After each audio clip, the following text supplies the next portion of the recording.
Give me the next 30 minutes and I'll help you make the most of your 20s and your 30s. So I made my first million when I was 26. A decade later, my portfolio company has generated last year over $250 million in aggregate revenue. And I'm 36 now. And so in this video, I'm gonna give you the real world advice that I wish someone had told me much earlier. So number one is you wanna take asymmetric bets. If you're under 30, you have no reason not to go 100% all in on your goals. The downside is nothing and the upside is everything. If you think about life as giving you kind of lottery tickets, right? You can scratch off a ticket, and if you don't win, then what did you lose? The scratch off ticket. But the thing is that when you have nothing to lose, you have nothing to lose and you only have things to gain. And so the objective when you have as little as you can is to take as many shots as possible, because your downside is zero. Right? And so it's the only time in your career where you can take more shots than anyone else. And so the reason, or the fact that people don't take shots, and myself included when I was younger, I was so afraid to take a shot. But the only reason that was holding me back was the belief that other people who I don't even talk to anymore would somehow judge me as a quote failure. You never actually start from scratch ever again. Because every time after the first time you start from scratch, you start with an experience. So you still always net a positive. And so that's the beautiful thing about taking shots, is that you either get the big win, or more likely, you learn something. And then that learning compounds. And so the thing is that I had a misunderstanding of how success worked, which is that it's far more stacking many things on top of each other than it is nothing, nothing, nothing, and then something works, right? And so if you imagine success like a bridge, right? So you're over here, and you've got this chasm that you have to get across, right? This is, let's say there's alligators here and lava and all sorts of stuff, right? And then there's you over here who's got, your big smiley face and you're happy and you're doing all the stuff you want. The thing is that I thought that I just kept wanting to jump over this gap over and over again and think like, if I just jumped hard enough, or if I had the right opportunity, that's what would do it. But more likely than not, it's really like you install these bricks on the path, and you keep walking, and it's like, okay, well, I fall here. Okay, well, I'll fix this one later. And then you take and then you start again, and then you fall here, and then you fix this, and you keep going, and then you fall here, and then you fix this, and then all of a sudden you make it all the way across. And that's what it looks like, or what the experience of kind of becoming the overnight success is. And that's why so many people talk about it, where it doesn't happen at all and then it happens all at once. It's not that it happens all at once. The actual outcome of getting a system to work all the way through, that is binary. But the process of building the system is actually very linear. I'm also not saying this from a position of even though I saw some success early in my career, I also started pretty early. And so I had 9 failed businesses, 9, before I had one that really worked. And so I bring this up to say that I don't know what failure you're on right now. Maybe you're on 0 failures, you're on 1 failure or 2 failures, but you have way more failures in you. At the end of the day, one of the big realizations I had is that since life is an infinite game, and what that means is that there are games where you have a defined time period, and at the end you count the score, right? And then there's infinite games where the only point of the game is to keep playing the game. And so the point of marriage is not to get married, it's to stay married. The point of health is not to get healthy, it's to stay healthy. And the point of business is not to get into business, but to stay in business. And so basically the only thing that you have to do to stay in business is to choose to continue to fight. And so once you realize that, then you realize that you become a success the moment you decide you are, because being successful is far more about being in the game, about being in the arena. And so when you're in your 20s, what you lack in experience, you have to make up for in effort and hours. And believing otherwise leads to a life of honestly well-deserved mediocrity. So if you're hearing this, you're like, okay, I got it. I need to take more bets, and I need to take maybe riskier bets because my downside is nothing. All right, well, which bets do I take? So number 2, don't follow your passion. So passion is vague, and so it's very difficult to say, I like this thing more than this thing. But what you can say is, I'm better at this than that. And so passion usually then comes from competence, not creates competence. And so we usually like things that we get good at rather than getting good at things that we like, right? And so this is the thing that I think confuses a lot of people. And so the other flip side of this is that enjoying something doesn't even guarantee that you're good at it or that you're gonna be able to make money from it.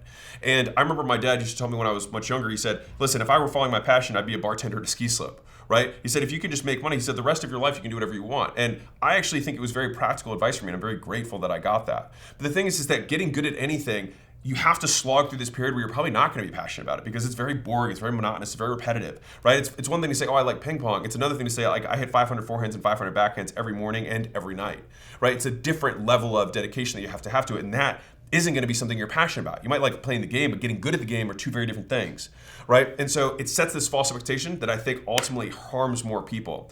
And I think one of the biggest reasons of not following your passion is that your passions will change as you age. I promise you, the things that I was passionate about when I was 20 is not things I'm passionate about now, and I'm sure the things I'm passionate about when I'm in my mid and late 40s are going to be different than things I am now. Same as 50s and 60s. And so this idea that like I have to find this one thing, it puts a ton of pressure on that thing that it has to be perfect forever. And if it's not going to be perfect forever, then why don't we be practical now so that we can give ourselves options later? So fundamentally, all we're going to look for are things that you're good at that people already spend money on, because that creates a very high likelihood outcome of you creating something that you can exchange in the marketplace. Once you've decided on something that you want to get better at, you're already good at it, you want to get better at it, which is hopefully, maybe it is your passion, which would be amazing, but a lot of times it's not. The next thing is you have to get good at one thing.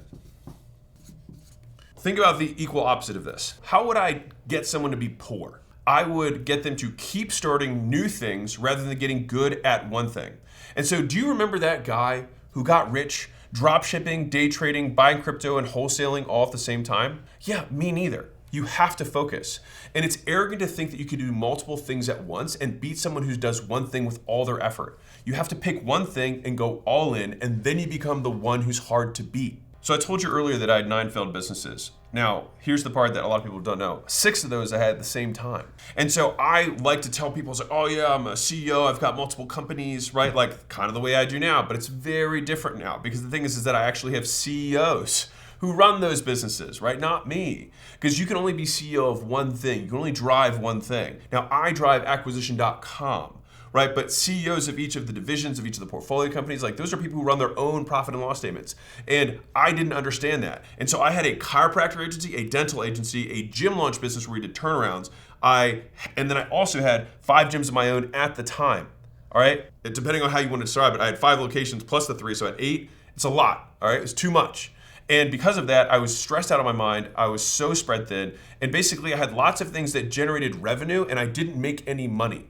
The only thing that it fed was my ego, not my bank account. When did this big turnaround happen for me? Layla came into my life and she was like, hey, you're clearly really good at this one thing. Why don't we just cut everything else? And that's exactly what I did. And it was the hardest period of my life because I had to shut down all the other businesses but one, which also meant that I had to end partnerships with all these different other people that were relying on me. And that was hard. I'm not gonna lie, like it was not fun. Like these are people that I liked. But I had to make this decision. I had to cut off the life that I didn't want to have the life I wanted. If you want to impress people who are poor, talk about how many things you do. If you want to impress people who are rich, talk about how good you are at one thing. Like at the end of the day, your ability to demonstrate excellence is going to be the only thing that someone who is ahead of you will look at. And so you only fool the people who have no idea. And I'll be real, there's a lot of people who have no idea. So the thing is that this is where the whole imposter syndrome will start creeping up on you. Because you're like, man, I kind of feel like a little bit of imposter. Because you are. You're misrepresenting yourself. You know you're not as successful as you pretend to be. And so if you want to eliminate imposter syndrome, just stop lying. When I say lying, people are like, I don't lie. If you present something in a way that you know is going to be perceived differently than what reality is, posturing, in my opinion, lying. You're misrepresenting. What you want to be able to do is state the facts and tell the truth. Period. And then if those facts and truth are not compelling and do not get you status, then change the facts and change the truth. Meaning, not that you lie about them, but you work so hard that the truth is compelling. And sometimes that takes time. But I promise you, the people who are all in on the imposter stuff, the guys that I knew that were, when I was in my 20s who were kind of like hustle bros, whatever, a lot of those guys faded, or they're still like jumping from thing to thing to thing, kind of like pretending to be successful. But like, I know that they're barely able to afford their house. At the end of the day, it's a choice that you have to make. Do I want to pretend to be rich? Do I want to pretend to be successful? Do I want to look like I'm successful? Or do I want to be successful? Which more likely is do the things that success requires, which today do not look like success. It looks like a very long string of failures because you will be rewarded far more in life for your determination than your intelligence. But the problem with determination is that in the short term, it looks like a long string of failures until it works. Okay, so you're like, got it, I'm gonna focus. Now let me give you something that's gonna help you stay focused. Number 4, stop networking. All right, now this is a really, really important point. Now, it's not that I even have some big problem with networking overall. That's actually not my point. It's more that there are seasons of life, right? In the beginning, you're in exploration. I grabbed this from Naval and I really love it. Later on, you get into exploitation, which is where you go all in, right? And so the thing is that in the beginning, you're tasting lots of stuff. You're trying to figure out what you are good at or have some proclivity towards. When you have that proclivity, then it becomes very clear, now is the time to cut everything else so that we can focus and go deep. Right? So you go broad in the beginning so that you can figure out what you to go deep on. The broad period that you're in is never the period where you're going to make money. Like, this is the part you have to get. I'd say from the beginning of when I started until I really graduated from it was about 5 years. It's less of a binary, more of a continuum. In the beginning, you taste lots of stuff, and then you just have to, because in the beginning, you have to say yes to things. You have to say yes because you're so bad, you're so scared, you never want to say yes. But you learn to say yes a little bit, and then you say yes more, and then you say yes more, and then very quickly you learn to say yes and get overwhelmed. And so the only way out of this yes trap is you have to start practicing to say no. And if you're like, wait a second, that means that I have to change what I do. Welcome to entrepreneurship. Like, you have to learn, you have to evolve, you have to grow. So let me give you a very tactical example. So if you're debating between going to a networking event, right? Or like a lunch with some dude who's like, hey, we should collaborate, we should synergize, we should maybe trade ideas, let me pick your brain, whatever, right? And if you're picking between any of those things and working, choose the work. Because when the work works out, the people will still be there to take your call. But if you never do the work, no amount of networking will get the work done for you. And the bonus or negative bonus here is that if you don't get the work done, they're not going to take your call in the future.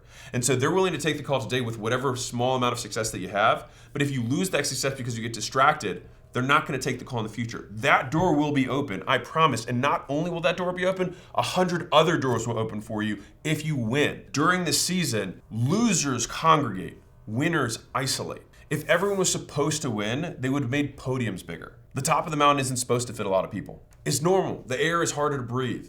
And the thing is if all of this seems antithetical or different than what you've heard or what other people around you are experiencing, ask yourself, do those people have the lives you want? A great way to make a mistake is to ask someone else's idea about your idea who has no idea. When you make this transition from going from the exploration period to the exploitation phase, you go from many looser connections to a very few tight ones. I tend to be very transactional as a person, but I think we all are, and some people are just open about it. Everybody on some level does some sort of math in their head of like, this person in my life, I get more benefits than I have costs. But the thing is that if you want to raise the standard of your life, you have to raise the standard of the people who you surround yourself with. Because the fastest way to change your life is to change who you're friends with. Because that reference group is ultimately going to be what you compare yourself to. And so if you change who you compare yourself to, all of a sudden, you will create deprivation around the difference between where they're at and where you're at. The only way that people let you into circles that you don't deserve to be in is work ethic. There is no other way. It is the universal currency of respect across cultures, across time periods, across cohorts, across generations. An old man will respect a young man who hustles. And they will always be willing to give time to somebody who they think will execute. Like, that was my secret. And it still is my secret. Like, I network with people who are I punch above my weight class in terms of the people that I'm connected with because they know that I'll do the work. And so they don't feel like they're wasting their time by helping. Because the thing is, a lot of people are actually very happy to help you. What they aren't happy to do is waste their time helping you when you actually don't help yourself. And so I've shed friends at every season of my life, and my close circle has always been very small, like very small. But the thing is that I think of my life in kind of seasons, right? And so you're gonna have friends for this season, and maybe you keep them for life, but maybe you don't. And I think giving yourself permission to say, like, that was that season, and they were amazing friends for the objectives that I had then, and then my objectives change. And it's not really fair to them to say, hey, I'm completely changing all the things that I'm doing. You have to still be friends with me. It might not make sense for them. And so not keeping this expectation over them has helped me kind of like free myself of that so that I can reinvest the time that I have in friends that I think will help me get to where I'm trying to go next. Okay, so if we're taking these big bets, and we're following something that we're good at rather than that we're passionate about, and we're not gonna get distracted, we're doubling down on one thing, and we're turning off these other things that in the beginning we were exploring, the little lunches, the little networking, because we know that if we just succeed at this one thing, all of those doors will be open. What do we do to make money? So let me give you a money rule. Money loves speed. And this will relate back to the asymmetric bets. By the time you have all the information, the opportunity is gone. Sometimes you just have to make your bet. And it's almost always faster to make a decision, then make a mistake, and then correct that mistake than it is to painstakingly deliberate on the decision. If you know how long it would take you to fix something if you're wrong, then just make your best bet. because you can always fix it later. And so said differently, if it takes you 5 minutes to decide and then 10 minutes to fix something, don't take 2 hours to decide, because you could just do it. And if you're right, you immediately are moving forward 5 minutes later. And if you're wrong, you're moving forward 15 minutes later. But either way, it's gonna take you less time than trying to assume that you're gonna know everything, because you're just not. You have to get a grip with uncertainty. Like, uncertainty is the job. Like, if you want certainty, don't try and go after your dreams, because the thing is that the only way to go after a certain dream is to go after an old dream. And if you go after an old dream that's already happened, you're trying to fulfill something that will not happen again. And so you're either gonna do the work, or you're gonna sit around wishing you'd done the work. And one of the things that took me a very long time to understand was that the things that dragged me down were not the things that I thought they were. Because the heaviest things in life aren't iron or gold, but they're unmade decisions. They're the things that weigh us down. They take up all of our attention, all of our brain power. And so right now, there's probably a handful of decisions that you know you need to make that you're just not. If you want to feel yourself go so much faster than you ever have, just decide. So few decisions in life actually are irreversible. Even the ones that people pretend are irreversible. Should I buy this car? Should I buy this car? You could buy it and then flip it. It's not like you can't sell it again, right? And so the real cost of the decision is the delta between what I could buy for and what I could sell it for. Okay, well, how much does it cost me waiting 6 months to do this? Probably a lot. And if I need that car or a truck so that I can like go to job sites or pick up clients or whatever it is, then like I am losing all of the time that I'm waiting to decide. And I'm telling you, where people slow down is at the decision process more than at the doing process. Doing usually takes very little time. It's the deciding that bogs people down in quagmire, right? They just get stuck. They feel like they're trudging through mud because they just hit these walls and all of a sudden there's no action because they're just thinking, they're planning. And I think I had to get comfortable with the idea that there are so many variables that I do not know that I just have to get comfortable with the idea that I just should test and learn, and I'll learn way faster than if I try and deliberate. And that has happened more times in my life than not. And I would say that approach has served me with bigger and bigger decisions in life. Like I've made monster mistakes, but the bigger mistake that I would have made is just not being able to make decisions to begin with. And so you can move through life at 7 times the rate of other people by simply changing when you say you're going to make a decision from the end of the week to the end of the day. And if you want to move even faster than that, you can decide at the end of the hour. And if you want to move faster than that, guess what you could do? Decide now. And so sometimes like my team has seen me do this. Well, we're like, okay, so we got to make this decision, and people are always like, yeah, let's kick that to next meeting, or let's circle back, let's go offline for that. It's like, no, let's confront. Let's just choose. Let's pick. Which vendor are we going with? Which website design do we like? What headline are we going to use? What's the ad hook that we're going to go with? Just pick. That's why all of this stuff comes down to bets. If you want to have a future that you want, you have to get comfortable with risk. So if money loves speed, where are some of the money potholes? So number 6, pay off your debt. Now I'm gonna hit you with something you probably haven't thought of before, which is there are many kinds of debt. There's obviously financial debt, but the biggest and most expensive debt is ignorance debt. It's the cost of what you do not know, but should. And to be clear, I still pay off ignorance debt every day. It's the debt in skills and knowledge that I should know to get faster and further to where I'm trying to go, but I don't. And so I have to just fail until I get this knowledge. But the thing is that if I don't fail, I will never get it. I am willing to pay in looking bad, in money lost, in time lost, in people judging me, to make bets. And so I like this perspective on experts, which is that an expert is just somebody who's made all the mistakes you can make in a very narrow field. You have to learn how to lose before you can learn how to win. And the first rule of losing is that you didn't lose, you just learned. You paid down the most expensive debt. So then the question is, if you know that you have to pay this debt off, why aren't you? And I think it's because you don't realize how expensive not paying it off really is. And so know the price of inaction. Do you think that the reason that you're in the situation you're in right now is because you've struggled to decide in the past? That you've gotten all the way up to the edge, you've gotten all the way up to the precipice, all the way to the front of the line, and then you choose not to. And so the question is, how many times have you run that cycle? How many times have you thought through this decision and then not done something about it? And is the life you want as a result of those actions? Because maybe the best thing you can possibly do is maybe see this and then just choose to make that call, because not making that call has gotten you where you're at. If you genuinely believe that you're gonna do this sooner or later, right? Make this bet, make this call, whatever, sooner or later, then you might as well do it sooner so you can start enjoying the benefits now. Because you're going to enjoy the benefits either way. But why would you want to delay the benefits of taking action? The real is because you want to delay the costs of potential failure. Let's say you have a reason why you haven't taken action, whatever that is, right? Just imagine in your mind like it's a visual thing. Realistically, it's probably one or two voices in your head. And you can probably think about whose voice that is. And it might not be yours. And so who is the person that you're choosing to not live your entire life for? Whose judgment do you care that much about? And so I will tell you the story. I almost didn't sell Gym Launch because I thought that $46 million was not enough to impress a specific colleague of mine. Real talk. I was very, very hesitant to sell the company. And the main reason is because I thought that they would think that that wasn't that impressive. And when I thought about that, I was like, wow. I was like, and this wasn't family, this wasn't friends, this was just kind of a colleague that I respected. When I was able to really listen to the voice, whose voice does this belong to?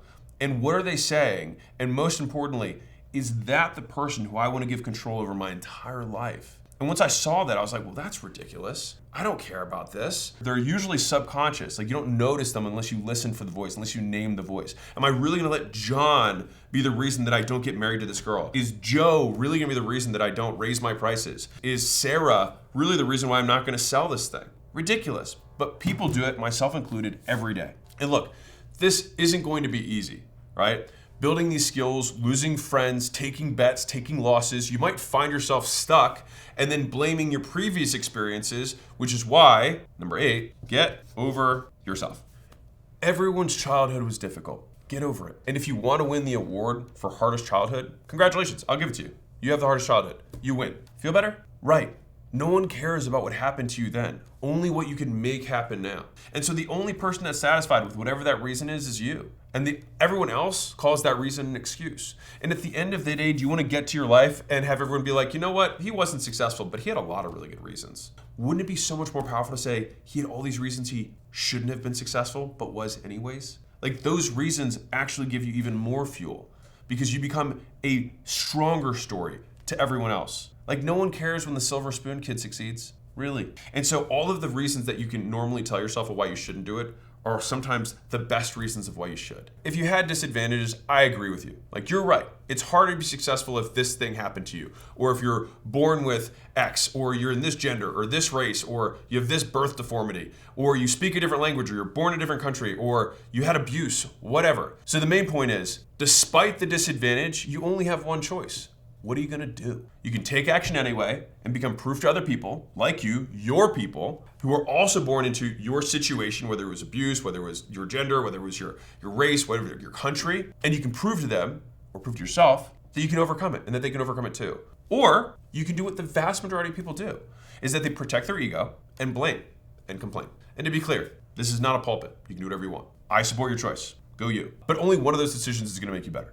And likely only one of those decisions is going to get you closer to where you want to go. Because at the end of the day, here's the TLDR. Losers define themselves by what has happened to them. Winners define themselves by what they can make happen, despite what's happened to them. And so where some person sees an excuse, another person sees an origin story. Like, you look at every champion, every hero, every comic book, they all have hard pasts. And so you having a hard past, whatever that is for you, or some disadvantage, just makes you like every other superhero who ends up, changing their lives. And I actually love this. I heard this from Joe Rogan, so this is not mine. Every single one of us can today wake up like it's the first day of a video game. Like, you just got transported into this body and you're like, okay, look around. I have a wife, I have some kids, I have a job I hate, or I have a business I don't like, or I have some bet that I have this thing inside of me that I know I can do more, but I'm not. You have all this stuff that's around you. And now you can choose. Like, everything else behind you, you could just have today be your spawn point. And so when you're in a video game, it's easy to just forsake all that stuff because you don't have this emotional connection to it. But the thing is that the action needs to be taken either way. So whatever frame of mind you need to be in order to do it, then do that. All right, so once we have this head trash out of the way, then we have to get back to business, if you will. So what's the next thing that we have to do? We have to solve bigger problems. If you want to make more money in your 20s and 30s, solve bigger problems. Right? If you want to make $1 million, you have to be willing to endure $1 million worth of pain. If you want to make $10 million, you have to endure $10 million worth of pain. And here's the thing, is that most people have never endured that. And so when they start getting into it, the thing is that the nature of the pain changes. And so in the beginning, the pain is, I don't know what I'm doing. Later, the pain is people judging me. And later, the pain is lawsuits. And a lot of the pain is just not knowing what the hell you're doing at whatever stage of business you're at, because that never goes away. And so not knowing is a constant. So trying to solve for not knowing is silly because it's never going to happen. And so this is why you have to get comfortable with uncertainty. You have to make uncertainty your friend. If we're going to solve problems, right, we might as well pick big ones. And I'll give you a great analogy that I got from Stephen Schwartzman, who's the founder of Blackstone. He said, big goals and small goals are usually just about as hard. A common VC saying is that having a really successful restaurant, you might have to work 80 hours a week and manage all these different people to have a really successful local restaurant. And you might also have to manage all these people and do all this other stuff if you want to build a $1 billion unicorn. Both those things are hard. And so if it's gonna be hard regardless, you might as well go big. And actually it's been that is a very helpful frame for me, because one of the beliefs that I have about business and life is that suffering is a constant. Like, I have to remind myself this on a regular basis, which is that if we are growing, I am in pain. If we're plateaued, I am in pain. And if we're declining, I'm in pain, which means that I am pretty much always in pain. And so to think that there's something wrong with pain misses the point of how this works. It is a constant. And if it's a constant, we don't even need to think about it. It shouldn't be a reason to do something or not do something, because it's just always there. Competition for big goals, believe it or not, is actually much rarer. It's thinner air. People believe that it's so unrealistic that they don't shoot for it, which actually makes fewer people there to compete against. And so it is probably harder in some ways to have a local restaurant that is really successful than it is to have a, big business. And what I found is that most problems are solvable, which means that most things are knowable. And the reason that you probably haven't gotten to where you want to go is because you haven't actually started trying yet. And so you're going to have to be obsessive about it. And I think one of the big things that I didn't understand was just how obsessive I was going to have to be. It is normal to not be like your other normal friends if you want to have extraordinary outcomes. If you think about the reverse, it wouldn't make sense if we do the same things as our normal friends and somehow get something different. It's a positive indicator. It's a green flag that you're living a different life than everyone around you. Like, I had a conversation with my EAs this morning. They were like, man, I feel like if you were a normal person, that's what they said to me. They're like, I feel like if you were a normal person, you would drive this kind of car. I looked at them and I was like, so basically, if I were not me, I would do things that not me would do. Right now, it would make sense that you're going to do things that normal people won't do because you're trying to not have the same outcome as them. 10, obsession is the ticket of entry. It's the price of entry. And the thing is that obsession isn't really obsession. It's actually just trying and no one else tries. Like, that's the real, is that normal people call what I consider sane people to be obsessed. But sane people, which is what I consider myself, consider everyone else insane because they do nothing and waste their lives. And so we have to be comfortable with reasoning from first principles of like, I am only gonna live here for not that long. And I'm only gonna have a certain amount of hours to do the stuff that I wanna do. Why on earth would I not do it because of some face noise that some person, some other, advanced ape is gonna say to me about them having a preference about how I'm living my life? And so you can boil almost all insults or judgments down to this statement. And I think, I hear this, I translate it when I hear hate. You do not live your life in a way that I would prefer. So they're like, you shouldn't. I do not live my life in a way that you would prefer. And that's okay, because that's why you live a life that you prefer and not a life that I would prefer. And that's why you live your life and I live my life.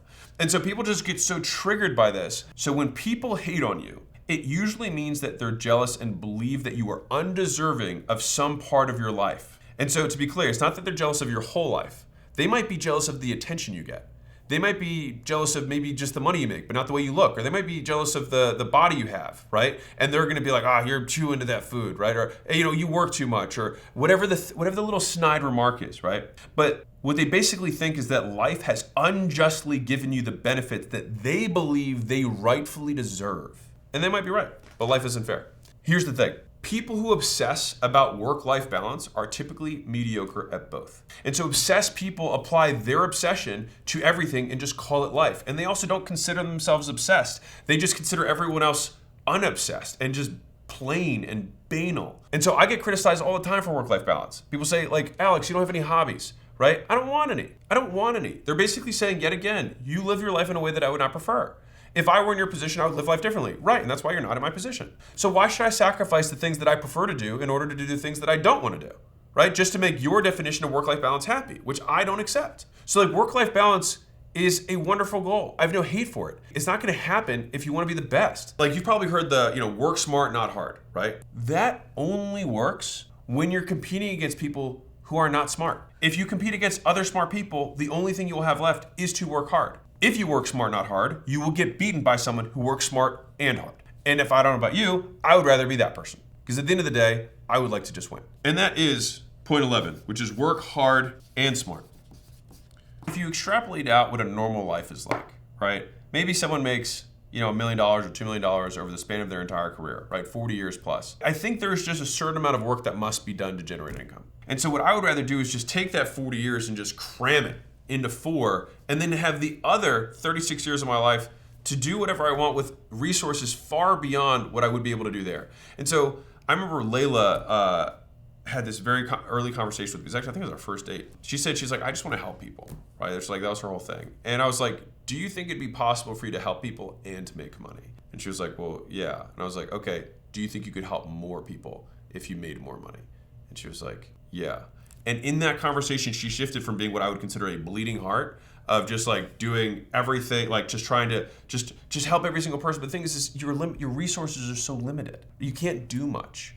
And so if you want to help a lot of people, it's like you got to learn the game. And the thing is, to win that game, it's like you probably have to outwork people, a lot of people, and you have to be called names by people who live lives that you don't like. I want to be very clear about this. When I say work hard and smart, it doesn't mean it's going to be exciting. So 12 here is accept boredom. Like, if you want to be creative, you must first learn to be bored. If you want to achieve a goal, you'll either have to accept boredom or pain. And the bigger the goal, the more of both you're going to get. I have this great visual in my head about how winning works, right? And so you imagine you have this marathon, right, that you're running. So you've got the starting line here, right, start. And then you've got this big race, right? And then you've got a finish line over here. Ta-da, finish. Now, when you've seen a race, where do people gather? They gather here and they gather here. So here's the question. Where does the winning happen on your own? Because no one cheers for you not drinking for a day, or not smoking on a long drive if you're trying to quit, or not overeating for one night, or skipping out on going to the club with the boys. No one cheers for that. No workout or meal is ever impressive on its own. And so the reason so few people understand success, or at least achieve it, in my opinion, is that consistency never looks impressive in the moment, only at the end. Because if you think about how consistent, it's very difficult to visualize consistency, because you can only see someone do something once, right? You see a snapshot of someone take a shot or hit a backhand. The only way that you can actually witness consistency is working with people who are consistent, because the thing that you have to see is that person show up every single day. Like, someone could show a workout of me working out, and someone else might be like, okay, well, I mean, that's a workout. Maybe I should kind of work out like that. And sure, there's a level of intensity that might be there, or form and things like that, whatever. But the thing that people won't see is it's very hard to witness 20 years. Because you have to be there for 20 years. And this is why I think so few people are able to internalize consistency, which is the most important success trait. Because it's very hard to lose if you show up every day. It's very hard. And showing up every day is boring. And so if we're willing to accept boredom, the next thing that we're going to have to be willing to accept is sacrifice. We have to give up some things to get others. And so at the end of the day, all we have are trade-offs. We have what we have and what we want. And the question is, what are the things that you currently have are you willing to trade for the things you want? And I think there's such a perfect way of thinking about it. You have everything in your life right now that you're going to have to trade. Everyone trades. Everyone starts, even when you had at zero. You have things in your life. And you have to trade those things for things that you currently want but don't have. There's no perfect way to live your 20s or your 30s, right? You either live them up and become an underskilled 30 or 40-year-old, or you work them up and become an underlived 30 or 40-year-old. You just have to figure out which you'd rather be and accept the trade-offs and know that there are no do-overs. And that's okay. And when we're really thinking about sacrifice, right now, no human will ever get more than 24 hours per day. We all have that, right? And so fundamentally, everything that you spend your time on that is not you pursuing your goal, you are determining is more important than your goal. And so if you look at what you did every single one of these hours, and then you actually surface it and say, you know what, watching Netflix, doom scrolling TikTok and Instagram, hanging around, do nothing, surfing the web, or whatever it is that people do these days, that is what's actually more important to you based on your behavior. And so is it really a sacrifice to give that up for what you want? Because the thing is that a year from now, you're not going to look back on today and be like, man, I'm so glad. Those clips that I watched really changed things for me. You probably won't even remember any of the clips that you saw. They did a great research study on this where they did short form versus long form even. And people remember 11% like 24 hours later. It was a tiny percentage. And so we have to accept that the things that we spending our time on, most of the time is just wasting our time on. And so I think Seneca said this, it's not that we don't have enough time, it's that we waste the time we have. I come back to this, which is like, is it really a sacrifice? Or are you finally just saying, I believe this is my priority, and therefore all of these things that are not helping me pursue that, I'm now going to trade out for things that will help me get this priority.